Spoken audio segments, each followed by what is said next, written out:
Ito si Bonus Jimmy. free throw, Chicago.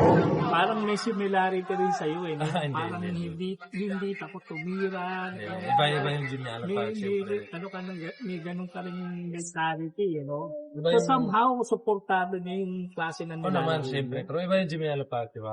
Pero at the same time, siyempre gusto ko kung ano may napuntahan niya, hindi na ako kapunta. Pero at the same time, alam ko kung anong ginawa niya. So, hopefully, pag nag-retire ako, garong level din ako. At salamat ha. Sa Berto, isa sa mga nakita ko in this game yung defensive yeah! defensive From skills Gianna. nyo nung crucial games na. Ano ba yung magdadala ng isang NBA coach na Jimmy Alapag with regards to the defense ng team?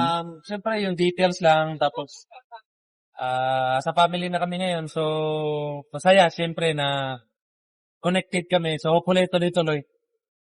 Ingat ya. Bye-bye. Bye-bye, high five. Fist bump. Ay, fist bump. Fist bump. Fist bump.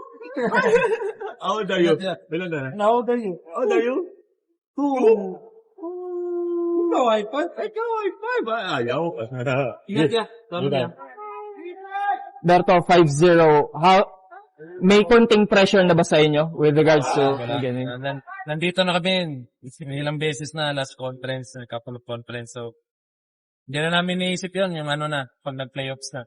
Doon na magkakaalaman. So, dapat handa kami pag nandun na.